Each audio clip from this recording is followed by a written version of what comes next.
आता पाहूया टॉप 9 महत्त्वाच्या बातम्या। 18व्या लोकसभेच्या अधिवेशनाला आजपासून सुरुवात। पंतप्रधान मोदींसह प्रमुख केंद्रीय मंत्री, खासदार, विरोधकांची लोकसभा सदस्यत्वाची शपथ।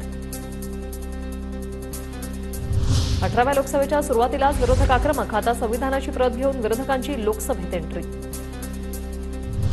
18 या आकड्याला मोठं महत्त्व। गीतेचे अध्याय 18, पुराणांची संख्याही 18।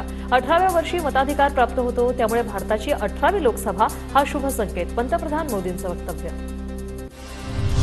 देशानं सरकारला तिसऱ्यांदा संधी देऊन विश्वास दाखवलाय। देशाला एका चांगल्या आणि जबाबदार विरोधी पक्षाची गरज आहे। पंतप्रधान मोदींचा विरोधकांवर निशाणा।